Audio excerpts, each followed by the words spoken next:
So I don't do this very often, but I am going to do a viewer request video. I had a comment from a viewer who saw one of my videos and had an idea that they would like me to do as a video. And the person who commented on this video was my good friend Jeff. He's got a channel, Calico Silver, which is excellent. I've been watching this channel for a long time. I definitely encourage you to check it out. Such a great classic taste in music. Also a Bob Dylan fan like I am. But just some very interesting, provocative content that he has on his channel. So definitely make sure that you check it out. But anyway, Jeff sent me a comment and I will read it. It is as follows. Hey Jeff, what is the difference between a vinyl pickup and a grab or a find or a snag or a haul, etc.? I mean, is a pickup the easiest, less risky procurement, just casually picking up something you come across, whereas a grab involves risk or potential violent interaction between competing grabbers? Or maybe a find is an unexpected fortuitous discovery, whereas a snag might even mean an illegal theft perhaps? And what the hell are hauls? Do they involve backing up a vehicle or something? You ought to make a video detailing the difference between these oft-used and yes, perhaps ill-advisedly interchangeable terms in the VC, because I'm thinking that there ought to be significant differences between them. And this is important shit to know. Just saying. No need to thank me. Just glad to be of assistance in providing you with quality content ideas for your channel. Best regards, the other Jeff. So yeah, great idea for a video, Jeff, actually. And I agree because I've seen people post videos and they say vinyl finds or vinyl grabs or vinyl pickups. And what does it all really mean? Is there a difference? And actually, yes, there is a difference. And if you're new to the VC, you might not appreciate the subtle differences, the nuances that distinguish a grab from a haul, or a buy from a pickup, or a find from a, whatever it may be. So this video is another, again, I'm always providing these services to the public, trying to be as helpful as I can to other members of the VC. And so I am today going to distinguish the different terms that you should be using if you are making videos, or if you're browsing around looking for videos to watch and you see some of these terms, you'll know exactly what to expect when you stumble across these videos. So the first term that we use is a vinyl buy. Buys. What is a vinyl buy? So basically, a buy is the cleanest, most simple transaction that you can make when you're purchasing a record or a CD or a cassette. Basically, you went to the record store or you shopped online. You knew exactly what you were going to buy. You found it and you bought it. Very simple. There's no surprises. There's no, oh, look what I found. You had that tunnel vision. You had that laser focus. You went into the store or you went on Amazon or wherever. You bought it. Done. And I'm going to make a video to show it. So very clean and simple. The second one are vinyl grabs. Now, grab is between 1 to 3 records that you purchase. A grab implies that you are able to carry them with one hand. You don't need to hold them like this. You don't need to carry them under the shoulder. You can very comfortably carry them just, with minimal effort in one hand. That is a vinyl grab. Now, a vinyl snag, that's where things get a little more complicated. That is going to be records that you obtain through either obfuscation or deception. So you're in a record store, somebody leaves their records unattended that they intend to buy. They go off in another section of the store and they're browsing through some other records. You see those records left unattended. You take them and you quickly purchase them and you're out the door. Or somehow somebody's got a stack of records under their arm. You are able to very gently pull one of those records from the stack that they have under their arms without the person realizing it. You go and you purchase it and you're on your way. So basically, a snag is not illegal.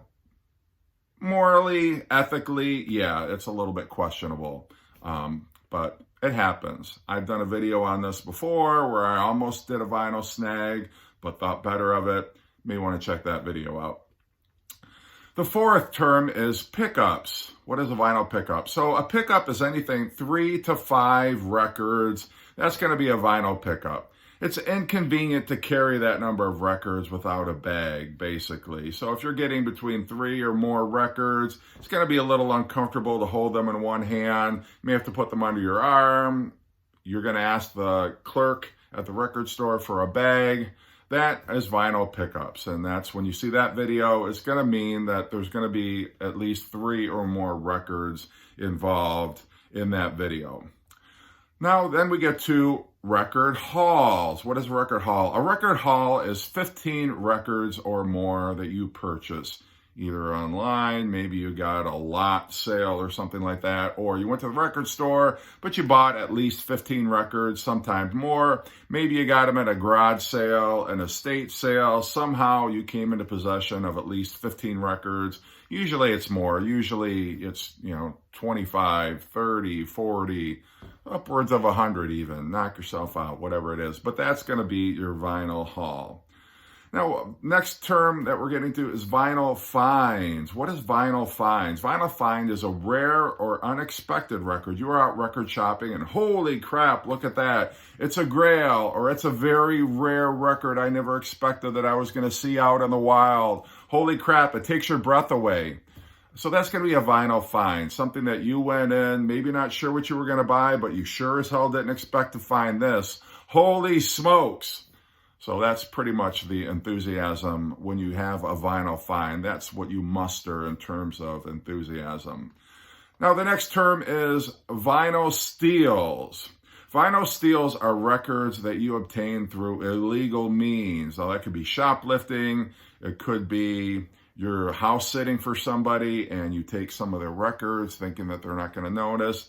It's illegal. You can't do that. I mean, you may not get busted, you may not go to jail for it, but it's not cool. Not cool at all. But that's a vinyl steal. And if you're posting a video about that, I mean, I guess it's okay. You can do that. I may have done that a time or two on my channel. But that's, when you see a video on YouTube, it says vinyl steals, that's what you're getting. That's what the person's making the video about. Next one is vinyl robberies. Now, vinyl robberies are records that you obtain through means of force, means of violence. Maybe you're brandishing a weapon, but you're approaching somebody. Maybe you're lying in wait in the parking lot of the record store. You see somebody come out with a stack of records. You've got a gun, or you're pretending you have a gun. You've got it in your coat pocket, and you approach that person and you say, "Give me the records, mother bleeper." And they give you the records, you drive away, you've got duct tape over your license plate, you got yourself covered there, you peel out, the records are yours. The person's probably going to call the police, there's going to be some law enforcement involvement, but basically you're getting away scot-free because you're wearing a ski mask, and the make and model of your car might give you away, but they're not going to have the license plate numbers. And if you're going to do something like that, I would do it at record stores far, far away from where you live. So if the cops are out looking for your vehicle, it's going to be harder to find and harder to identify. I've never done that. I'm just saying, and I'm not trying to encourage illegal activity. Don't mistake what this video is about. I'm just trying to basically present an understanding of what these terms mean. The next term is vinyl burglaries. Now, vinyl burglaries are records that you obtain by breaking into a home or a business. Now, this is, of course, a more risky kind of venture. Most record stores have alarm systems, sophisticated security measures that they employ. So if you're going to attempt a vinyl burglary, I mean, you're really risking your health and your safety. Certainly do not advise it, but there are videos out there about vinyl burglaries. You see a video like that, that's pretty much what you can expect to see. And those tend to be a little more exciting videos because the person obviously got away with it, but were they injured? Did they do any time behind bars? Were they attacked? Did they think somebody was home who wasn't home? I mean, what happened there? I don't know. But I've never personally done any of those videos, nor will I ever, but I imagine they still exist. Next term is vinyl ransacks. So basically, vinyl ransacks are records you hurriedly obtained while breaking into a home or business, and you caused damage to the property while you were leaving. Whether that's intentional, whether it's accidental, you're trying to grab as many records as you can. Sometimes displays get knocked over. Sometimes, records you don't want get flung. You're just trying to make a hasty retreat. Sometimes there's damage that's caused. And, it happens, but that's going to be a vinyl ransack. And the last term that I'm going to be cover is a vinyl heist. Vinyl heists are going to be illegally obtained records, but it's going to be a lot of records. We're talking records that exceed $1,000 in value, usually more than that. So that's going to be a pretty substantial haul, but we call it the vinyl heist because you obtained it illegally and the value of it is such that it really was a windfall for you. So anyway, Jeff, other vinyl community viewers, hopefully that has made some sense out of the different terms that we use, sometimes interchangeably in the vinyl community. If you're a YouTube maker, if you're a member of the vinyl community and you're making videos, please make sure you're using the correct terminology so that there's no confusion. Be very much appreciated. Anyway, hope you're doing well. Have a great day.